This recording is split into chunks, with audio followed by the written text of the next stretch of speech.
à M. Freddy Herbochon pour une délibération importante, parce que vous allez nous raconter bien sûr tout le travail qui a été fait depuis plus d'1 an au sujet de l'appel à manifestation d'intérêt qui s'appelle Cœur de Bourg, Cœur de Ville, qui est lancé le département de Loire-Atlantique, auquel nous avons répondu, et il s'agit aujourd'hui d'approuver le plan guide. Oui, merci. Alors effectivement, dans le cadre du dispositif de soutien au territoire, donc le département de Loire-Atlantique a lancé un concours en 2020, donc l'appel à manifestation d'intérêt Cœur de Ville, Cœur de Bourg.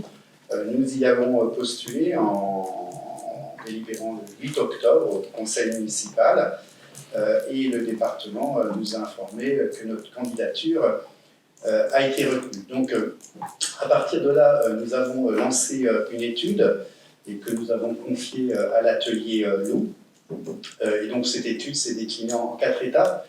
Première étape qui était le temps de partage, ça a démarré en septembre, il y a déjà plus d'1 an, entre septembre et octobre 2021. Il y a eu un temps des possibles, c'est-à-dire on a fait travailler effectivement un atelier citoyen volontaire, une vingtaine de citoyens volontaires, où on leur a demandé d'explorer un petit peu les scénarios d'aménagement. Ensuite est venu le temps des projets, donc en janvier jusqu'à mai, pour synthétiser les orientations et commencer à formaliser finalement le plan guide. Et puis il y a eu le temps des validations, de juin à octobre, qui a consisté à faire la restitution du travail du groupe de citoyens volontaires auprès des élus, et puis ensuite de le faire partager à l'ensemble des habitants à travers une exposition qui s'est tenue à la médiathèque. Donc, 4 étapes qui ont ponctué tout ce temps de concertation. Je rappelle qu'il y a eu quand même une réunion publique pour lancer tout ça en septembre 2021. Il y a eu des entretiens qui ont été réalisés par le bureau d'études auprès d'acteurs ressources. Il y a eu 4 ateliers participatifs que je vous ai indiqués avec ces temps d'étapes qui ont marqué le travail et l'enrichissement tout au long de la démarche par les citoyens. Et puis, il y a eu le temps de restitution auprès des élus. Une exposition publique, je vous le disais, s'était tenue à la médiathèque du 5 au 17 septembre, ce qui a permis de présenter le plan guide et puis de recueillir l'ensemble des observations du grand public. Rappelez que dans le temps du partage, il y a eu 6 enjeux qui ont été identifiés par le groupe d'habitants volontaires. Ils sont importants, chaque mot a été pesé et partagé. D'abord, premier enjeu, apaiser la cohabitation des modes de déplacement dans le centre-ville. Deuxième enjeu, mailler les polarités du centre-ville d'Océan, polarités qui sont au nombre de 3, au bourg, place des Échoppes, la gare. Végétaliser les espaces publics, ça a été une orientation très importante, puisque, sans le vouloir, mais on a vu que la canicule est venue renforcer finalement cette orientation. Amplifier les services quotidiens et les convivialités du centre-ville, qui est intrinsèquement lié au cœur de ville. Activer les interfaces entre le bâti et les espaces publics, c'est un petit peu jargonneux. L'idée, c'était d'avoir des espaces tampons entre les façades et le trottoir, où des fois c'était un petit peu abrupt. Donc l'idée était d'introduire aussi des bandes végétalisées, toujours dans cette vision d'espace et de haute fraîcheur, et puis de diversifier l'offre d'habitat dans la centralité. Donc des orientations que nous avons partagées et qui ont permis, à partir de là, de décliner les actions et les études. C'est le plan guide qui a traduit ces enjeux avec 2 typologies de fiches.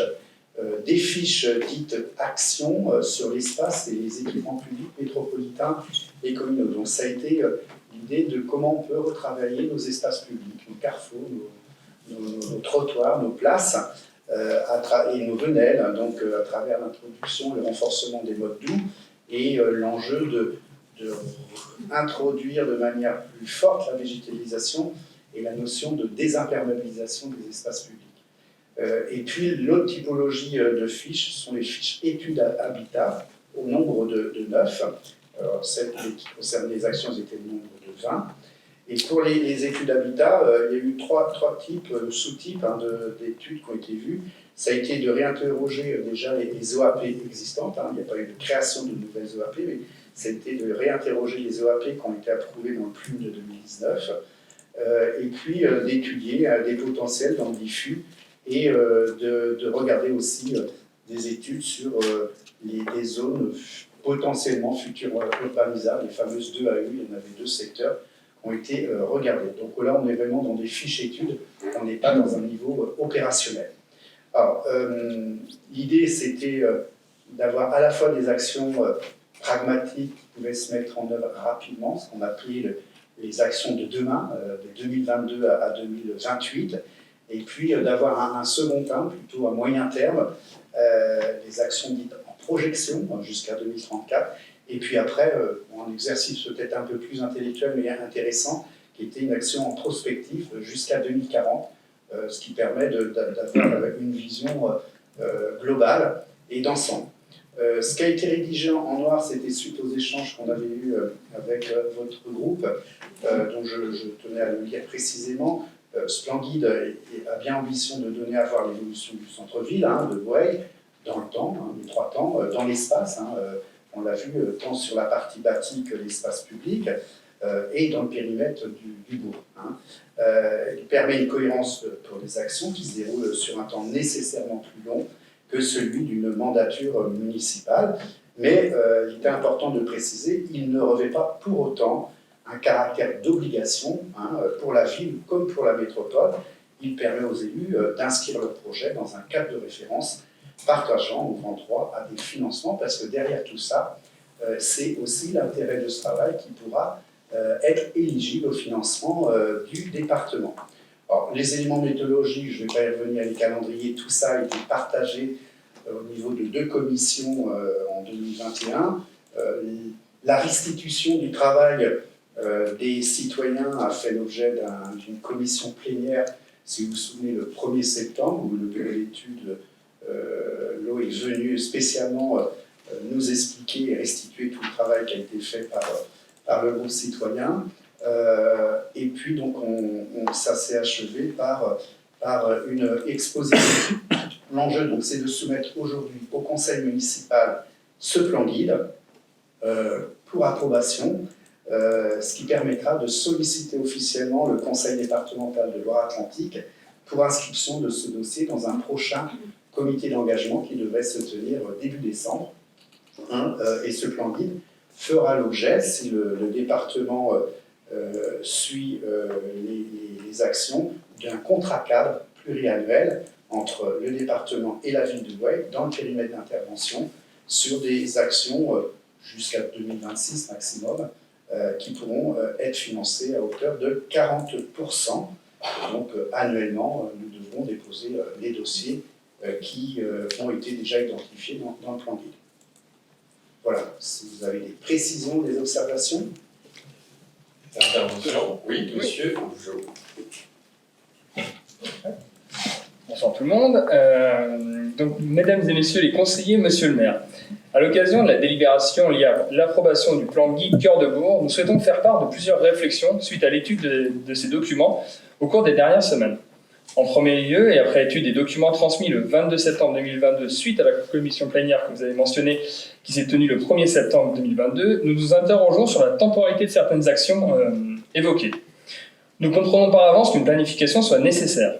Il demeure que toutes les actions de végétalisation évoquées prennent place au minimum dans votre section en projection, c'est-à-dire de 2028 à 2034, voire dans la partie en prospective, s'étalant de 2034 à 2040. Ainsi, compte tenu du temps de pousse de ces arbres, ceux-ci ne seront pas fonctionnels réalisant leur action de fraîcheur et de captation des eaux pluviales avant au minimum 2060 pour les premiers arbres plantés. Compte tenu des épisodes caniculaires qui vont inéluctablement se succéder, du nombre important d'arbres éliminés du territoire de la commune ces dernières années et de leur non-remplacement, ne serait-il pas intéressant de penser ces actions de bien-être collectif dans une temporalité plus proche ? Par ailleurs, le dérèglement climatique étant une réalité, nous avons tous et tous se souvenir du 1er mars 2020 et de l'épisode d'inondation subi par notre commune. Situation qui malheureusement sera sans doute amenée à se reproduire à l'avenir. À ce titre, je vous invite à consulter une carte qui est mise au point par l'Institut de recherche américain qui s'appelle Climate Central et qui a été publiée à peu près il y a 1 an. Cette carte, elle fait le point sur l'élévation estimée des océans, je ne sais pas si vous avez eu l'occasion de la voir, voilà, qui est compris entre 28 cm dans le scénario le plus optimiste, mais plus sûrement entre 63 cm et 1 mètre d'élévation des niveaux d'ici 2100. Et donc, on peut consulter cette carte qui est accessible au niveau mondial et qui est en libre accès. Et donc, on peut notamment zoomer sur n'importe quelle partie du globe et on peut voir que Boy sera aussi directement impacté par cette situation, comme beaucoup de territoires, bien évidemment. Ainsi, nous savons, et ceci est une réalité, que l'imperméabilisation des sols est un facteur aggravant et non négligeable dans le cadre de crues. Pour autant, les documents à disposition ne laissent pas apparaître de dispositifs ou d'orientation permettant de contrer ces effets. On évoque de nouvelles constructions en centre-bourg, en lieu et place d'espaces certes urbanisés, mais non imperméabilisés. Ainsi, ces orientations paraissent aller à contresens d'une prise en compte du bien-être de nos concitoyens, en aggravant mécaniquement les risques d'inondation. Enfin, un dernier point nous interpelle dans ce document quant au manque total de projection sur l'utilisabilité des lieux et équipements dans le futur. Concrètement, les coûts des matériaux augmentent, et l'actualité bosséenne en est une fois encore un exemple. Ainsi, nous nous étonnons que ce document ne mette pas en avant des dispositifs de réversibilité des équipements. Quelle sera la situation dans 10, 15, 25 ans ? La dynamique d'habitants sera-t-elle toujours la même ? La dynamique de la métropole sera-t-elle toujours la même ? Le besoin en service sera-t-il le même ou de nouveaux besoins se feront jour, nécessitant une adaptation en profondeur de nos équipements ? Personne ne le sait, mais ce qui est sûr, c'est que l'ensemble de nos constructions actuelles sont pensées en usage unique. Et le jour où la situation change, on casse et l'on reconstruit. J'ai bientôt fini. Il nous paraît indispensable d'intégrer cette notion fondamentale dans la gestion cohérente des matières premières, notre participation active dans la préservation de l'environnement et la maîtrise future des coûts. Penser les scénarios, les esquisser, c'est se préserver et préserver les générations à venir. De manière générale, le plan Guy Cœur de Bourg tel qu'il a été présenté esquisse des solutions et des orientations globales qui paraissent intéressantes, bien que leur mise en œuvre et leur ambition ne paraissent pas être à la hauteur considérable des enjeux actuels et futurs. C'est dans une optique constructive que nous prenons la parole ce soir en avançant ces éléments qui, pour le bien-être et la sécurité environnementale de toutes et tous, nous paraissent indispensables. Merci. Et je vous remercie de votre intervention, de votre contribution. Je vous rassure sur la carte, elle n'est pas là en ce moment avec son petit bébé. Mélanie Buffard suit ça aussi de très près. Il y a pas mal d'années, même en 2020, qu'elle nous avait déjà alerté sur cette question, effectivement, de la montée des eaux prévisionnelles par les autorités scientifiques. Effectivement, la temporalité à l'horizon 2040, c'est quelque chose de complexe. Sur ce que vous soulevez comme question sur la végétalisation, c'est vrai. D'une part, nous avions quand même pris des engagements électoraux. On souhaite aussi les tenir vis-à-vis de nos concitoyens sur des réaménagements, des continuités d'aménagement. Je pense à la rue de la Gare, je pense à ce qui se passe derrière ici en ce moment sur Plaisance, mais aussi d'autres projets. Pardon ? Sur des plantations. Oui, non, mais sur des travaux sur l'espace public, on va dire métropolitain, sur lesquels nous pourrions débitumer et planter. C'est ce que prévoit ce plan guide, notamment on pense à derrière l'église, une grande surface bitumée, entre les salles Jacqueline Auriol et les salles évêques. Ce sont des budgets qui sont assez importants, vu la taille de ces places. Et au vu des engagements, on a essayé de concilier à la fois une ambition, mais aussi un certain réalisme, de ne pas faire croire aux gens qu'on va leur faire tout, effectivement, avant la fin du mandat. Et comme il y avait ces engagements, on va en reparler tout à l'heure dans le cadre du contrat territorial avec la métropole, nos capacités budgétaires d'intervention sur l'espace public métropolitain vont être absorbées. Donc, soit il y avait le choix entre dire on pouvait à la limite sur le plan théorique dire on ne fait pas ce sur quoi on s'est engagé et on fait autre chose. On a cette liberté, mais on a tenu quand même à tenir le plus possible nos engagements électoraux. Voilà la raison pour laquelle, sinon sur le fond de votre raisonnement, je le partage.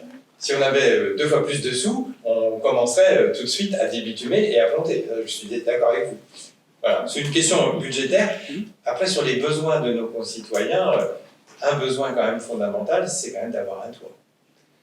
Voilà, donc, même si le rythme de la construction on y est aussi tout à fait favorable au vu des évolutions et de la diminution des recettes des communes, du fait de notre appauvrissement en lien avec le coût de l'énergie, on va devoir être beaucoup plus prudent. Et ça va se freiner de façon assez forte, je pense. Mais n'empêche qu'on ne peut pas non plus se mettre à zéro construction, sous prétexte qu'on ne viendrait pas... C'est pas ce qu'il est dit dans le texte.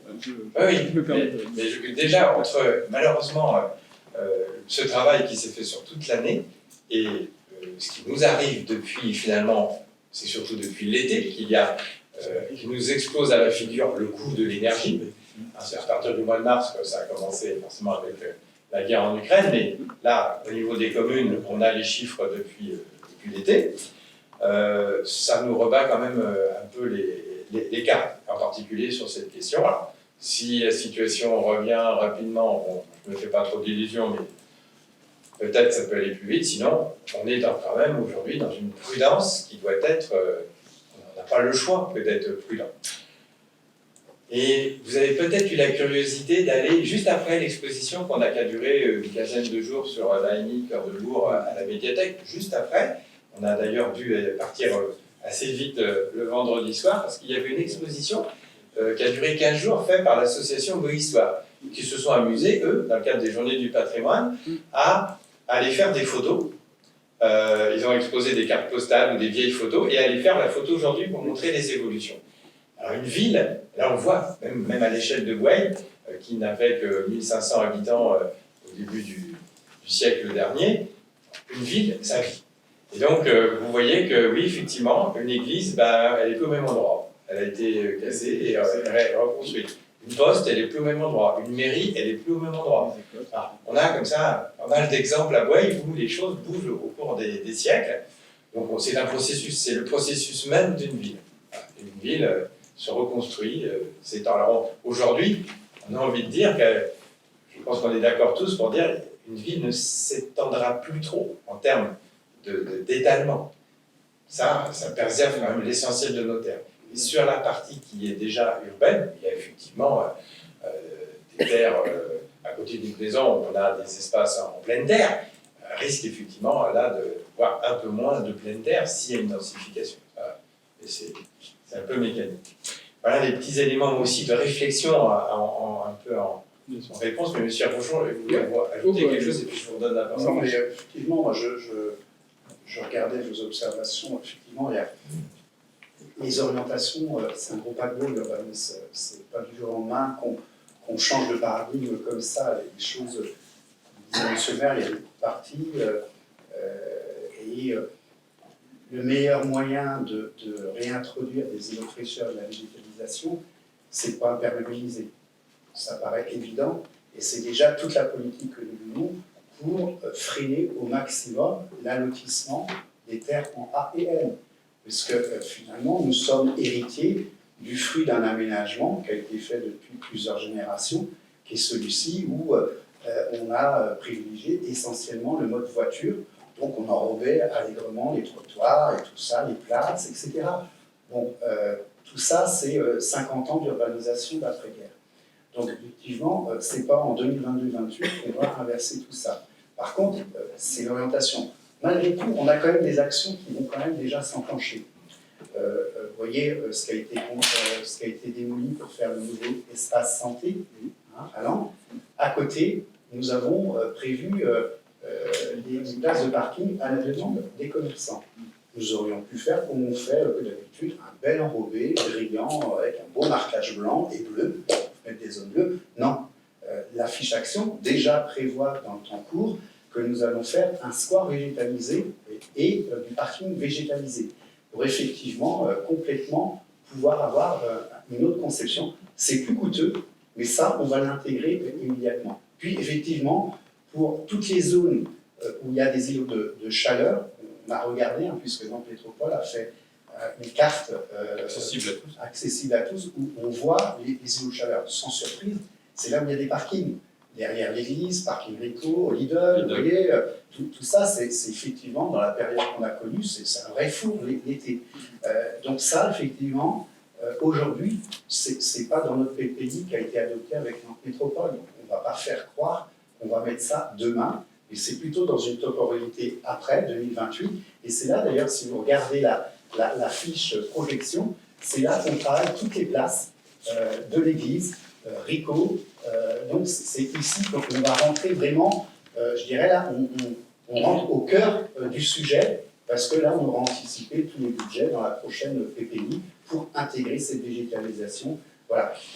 On n'attend pas, mais on démarre déjà. Pareil, rue du Lac, on va en faire qu'une partie dans cette mandature. On va introduire déjà la végétalisation et on a prévu globalement de la terminer dans une nouvelle mandature. Donc tout ça pour vous dire, c'est pour les niveaux d'eau, je partage votre avis sur les niveaux d'eau, mais je ne vous invite pas à aller voir les sites américains. On a des sites qui sont français, qui sont très bien. Donc le GIEC, le groupe international d'évaluation du climat, a décliné régionalement toutes les simulations. Vous allez sur le site du GIP Loire-Estuaire, c'est très local, le groupement d'intérêt public de la Loire et l'Estuaire, qui effectivement a intégré les simulations où on est entre 50 et 1 mètre du niveau d'eau. Mais on voit que tout ça est réinterrogé parce que ce qu'on pensait dans 50 ans, 100 ans, s'accélère. Ça, c'est une donnée importante. Ce qu'on peut dire aujourd'hui, au-delà du niveau de la mer, c'est que tous les événements vont être intensifiés. Quand je parle de réchauffement, il vaut mieux parler de dérèglement climatique, c'est-à-dire que vous allez avoir l'intensification des événements. Plus de sécheresse, plus de pluie intense. C'est paradoxal. Nous allons avoir des amplitudes thermiques, des amplitudes pluviométriques beaucoup plus fortes. Et c'est pas, quand vous vous rendez compte qu'en mars 2020, pour la première fois que l'on connaît, nous avons été classés en état de catastrophe naturelle. Alors ça ne s'est pas entendu parce qu'on était le Covid. Le Covid a masqué complètement l'information, mais nous avons été classés en catastrophe naturelle avec des pluies diluviennes qu'on n'avait jamais vues. Parce que pour être classé en catastrophe, l'État, on doit prouver qu'on a eu effectivement un pluviométrie. Donc ça montre bien qu'on a des événements extrêmes. Et puis cet été, pas que chez nous, mais ça a été général en France, des températures. Donc ça, c'est des éléments importants. Après, sur les infiltrations. Là aussi, les problèmes d'inondation ont été identifiés depuis 2009. En 2009, avec le Conseil des sages, nous avons fait le tour de la commune pour repérer tous les points noirs hydrauliques où les choses débordaient. L'héritage de ce que je vous disais, de l'urbanisation de 50 ans, où on faisait des lotissements et la gestion pluviale n'était pas intégrée. Aujourd'hui, la stratégie, c'est de dire que tous les nouveaux programmes ne doivent pas accentuer la situation. Nous avons été une des premières communes à imposer des normes de régulation hydraulique, qui ont été d'ailleurs reprises dans le PLU en 2019. Nous, déjà 10 ans avant, nous avions imposé à tous les promoteurs, que ce soit du lotissement horizontal ou du lotissement vertical, des normes de sortie de 3 litres secondes hectare. Qu'est-ce que ça veut dire, cette norme? Ça veut dire que avant, vous avez un champ, après, vous avez soit des maisons, soit un immeuble. Les débits de sortie est plus restrictif que quand un champ est nu. Vous voyez le niveau de restriction. Ça veut dire, vous ne voyez pas, mais sous les collectifs, vous avez des bassins de rétention qui gèrent effectivement l'apport pour tamponner tout ça. Donc ça, c'est pris en compte. Le problème des inondations actuelles, c'est le résultat du passif que nous régularisons. Donc nous faisons des bassins d'orage. On a fait des bassins agrandis pour séjour, centre des hameaux, le mortier, c'est plusieurs millions d'euros parce que c'est des travaux très chers. Et il a fallu 2 mandatures pour régler les principaux points hydrauliques. On en a encore, tout n'est pas réglé, mais tout ça, c'est passif. Par contre, je peux vous assurer que tous les nouveaux lotissements, ils ont des normes de sortie de gestion de pluie qui sont excellents et qui permettent d'éviter qu'on continue la course à l'échalote au niveau de la gestion de pluie. Pour autant, il y a encore du travail, il faut désimperméabiliser, réouvrir l'enrobé pour pouvoir effectivement infiltrer les eaux. Et ça fera l'objet de financement du département. C'est ça qui est intéressant. Je te remercie Freddy de toutes ces explications très pédagogiques, parce que ça ne va pas de soi. Effectivement, quand on voit une construction, si on voit un lotissement ou un collectif se construire, où il y avait autrefois une maison avec de la pelouse, on peut tout de suite se dire, voilà, on a aggravé la situation. Ce qu'on ne voit pas, c'est effectivement l'explication que vient de donner Freddy, et ça va contre, on va dire, la première impression qu'on peut avoir. C'est assez important de le préciser, et je vous rejoins aussi sur le fait qu'il ne faut absolument pas que il nous reste encore un peu moins de 4 ans de ce mandat, il ne faut pas rester inactif sur ces questions-là, il faut préparer les choses, même si on peut faire des choses dans le budget de la commune, on a déjà, je pense, des projets sur des terrains de domaine communal, je pense au parking devant le tennis, celui-là, il appartient à la commune. Ce sera des crédits communaux, avec peut-être des aides aussi. Il existe des subventions pour la renaturation au niveau du département. Donc ça veut dire qu'on ne sera pas obligé de financer 100% de ce travail-là. Ça peut être fait. Et nous pouvons surtout planter, il faut savoir quoi planter, sur quel espace, parce qu'on a fait des bêtises aussi dans le passé, où après il a fallu couper les arbres parce que le système racinaire vous fait tomber les personnes sur les trottoirs. Donc il faut intégrer tout ça, il faut aussi planter des essences qui ne vont pas être consommatrices d'eau. Enfin, quand on commence à rentrer dedans, c'est pour ça que c'est quand même un sujet qui est bien ardu. Nous avons lancé, il y a un bureau d'études en ce moment qui travaille, je crois qu'il y a une réunion la semaine prochaine, je regarde Ludivine parce qu'elle suit ça avec Freddy, le schéma directeur des plantations. Que nous, je pense, nous serons en mesure, soit à la fin de l'année, soit au début de l'année prochaine, de le soumettre à l'approbation du conseil municipal, qui devra lui répondre à cette question, quoi planter, où planter, et donc dans le où planter, il y a les éléments des placettes qu'on évoque. Et au-delà du périmètre centre-bourg. C'est toute la Et puis, aujourd'hui, on en reparlera dans le cadre du contrat territorial, nous avons prévu, en lien avec l'école, un réaménagement pour sécuriser piétons et vélos près de la future école, c'est-à-dire la place du lycée, la place de l'Édit de Nantes. Si le projet de l'école recule, parce qu'aujourd'hui c'est la tendance avec le coût de des matières premières, de ce beau projet, peut-être que, à rediscuter avec notre métropole, peut-être qu'on peut à ce moment-là, puisqu'il y a des crédits qui sont bien fléchés dans ce mandat pour cette place, s'il y a moins d'urgence à la travailler, peut-être peut-on substituer un autre projet qui irait dans le mode au-dessus. Je suis tout à fait ouvert à ça et prêt à discuter avec notre métropole si on peut arriver à inverser si la place de l'éditant devenait moins prioritaire. Oui, n'hésitez, oui, je vous en prie. C'était juste pour rebondir. Non, dans ce que vous avez dit. Hop. C'est mieux comme ça, tout le monde entend. Oui, par rapport à ce que vous disiez sur effectivement les promesses électorales qui ont été faites, etc., que vous devez tenir naturellement. Après, on peut peut-être aussi les amender à la marge sur certaines choses, parce que comme on le disait dans le texte, le contexte est important, et on l'a vu que sur les 3 dernières années, le contexte a tendance à changer de manière diamétrale et assez brutale.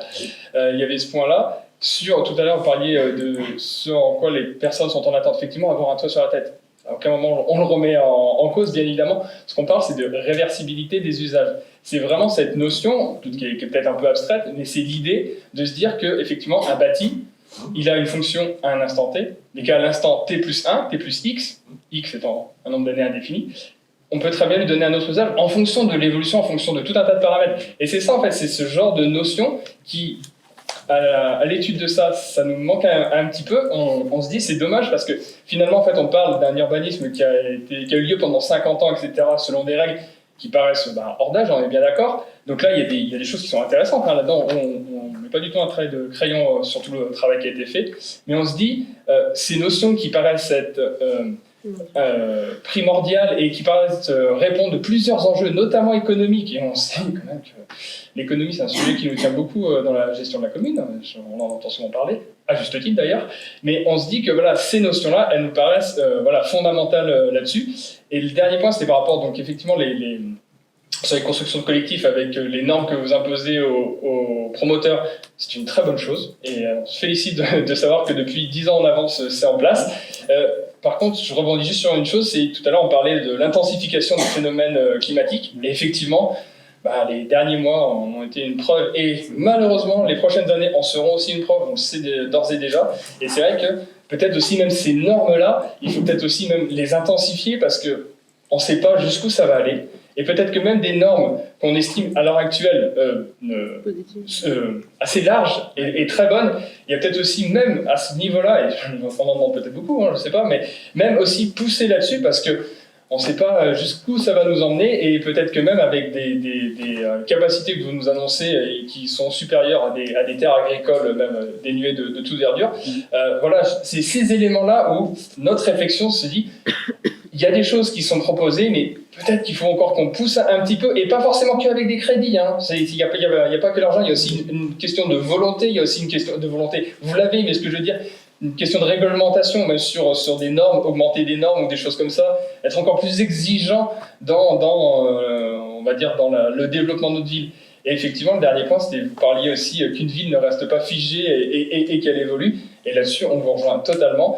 Mais entre une ville qui évolue, et il y a une ville qui évolue, et il y a aussi les manières de faire qui évoluent, d'où notre remarque sur la réversibilité. Donc la réversibilité, c'est faire évoluer une ville, et c'est la faire évoluer aussi avec une démarche un petit peu différente. Voilà.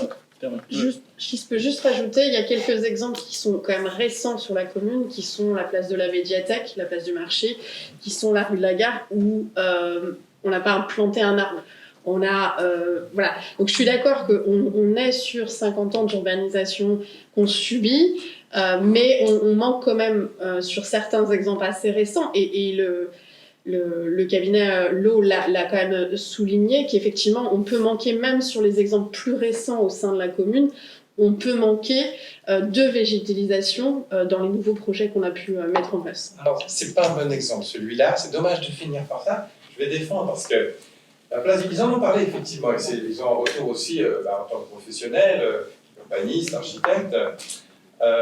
Cette place du marché, je peux vous garantir, c'était le projet principal avec la rue de la Gare dans le mandat précédent. La moitié de notre fameuse PPI avec Nantes Métropole a fait l'objet vraiment d'une très profonde concertation avec les commerçants du marché. Parce que c'est une place, même si ce n'est qu'une demi-journée sur les 14 de la semaine, c'est quand même la place du marché. Donc on a voulu travailler avec les usagers, les commerçants, qui ont un retour, ils font plusieurs marchés, ils font ça toute la semaine, et ils ont été unanimes à nous dire, parce qu'on voulait.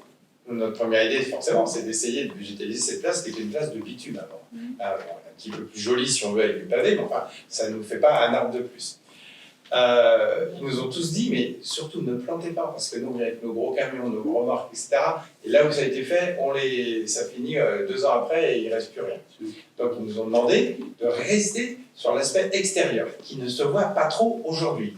Mais il y avait des arbres, pour avoir suivi ce dossier-là, et ceux qui étaient à ce moment-là, nous avions des arbres, je suis en train de chercher des cerisiers du Japon, là, qui étaient plus que moribonds. Ils étaient vraiment, ils dataient de la création de la place des années 70, donc ils étaient en fin de vie. Ils ont été coupés, ils ont été remplacés. On ne voit pas trop aujourd'hui, surtout que j'ai vu qu'il y avait 2 arbres qui sont morts. On va devoir remplacer. Mais il y a des arbres dits un peu plus haute tige qui sont en pourtour de la place. Donc on a remplacé ceux qu'on avait coupés. Et puis sur la rue de la Gare, il y avait quelques tilleuls, je crois. Là, il a fallu faire des choix, mais c'est le principe même de notre travail d'élu. Dans une rue qui était contrainte, on ne pouvait pas pousser les maisons. On avait la question du cheminement vélo pour aller vers la gare, et c'est important, et la préservation des arbres. Mais on ne pouvait pas faire les deux.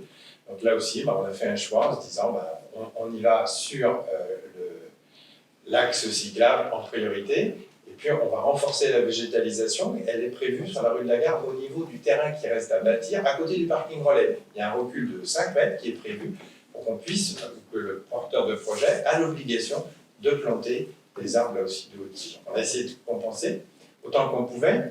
Je partage aussi ce que vous exprimez sur l'évolution des bâtiments, mais il y en a un bel exemple dans ce projet Cœur de Ville. Si la nouvelle école peut se faire un jour, forcément, ça entraînera la question de que faire de l'ancienne école. Et là, il y a des réponses, d'ailleurs, on croise complètement et nos propositions et celles des citoyens qui ont travaillé, de faire un lieu d'accueil et de synergie des actions un peu culturelles, associatives, où on pense aussi à l'équipage. Donc là, on aurait bien un réemploi complet d'un bâtiment. Il ne s'agit pas justement de le mettre par terre, mais de leur donner une autre vie. Ça, c'est dans le projet Cœur de Ville. Je ne sais pas, Frédéric, tu voulais ajouter? C'est-à-dire, comme vous disiez, le temps qu'on plante et le temps d'efficacité, ça me fait penser à la place des échoppes. La place des échoppes,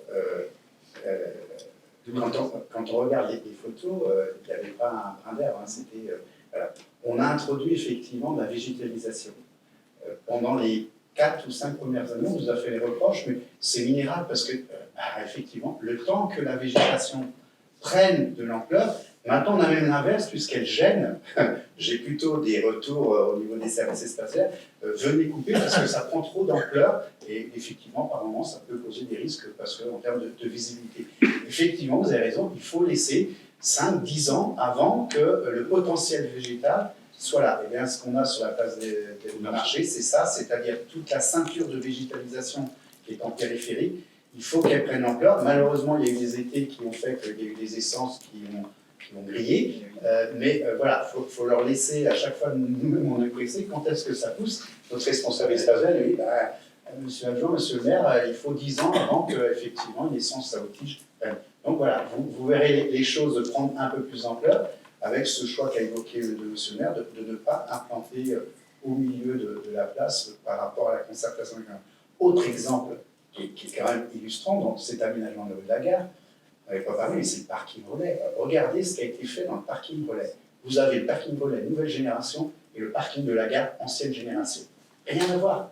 Vous avez un parking en gestion des eaux pluviales exemplaire. Vous avez quelque chose où tout est infiltré avec des nœuds d'infiltration. Et donc, à la sortie du parking, vous n'avez pas de sur-inondation en aval, puisque tout est infiltré déjà sur le parking. Et puis, vous avez eu tout un travail de végétalisation, et même en termes d'enrobé, qui est beaucoup plus blanc, puisqu'il permet de plus clair, ce qui fait qu'on gagne quelques degrés quand même.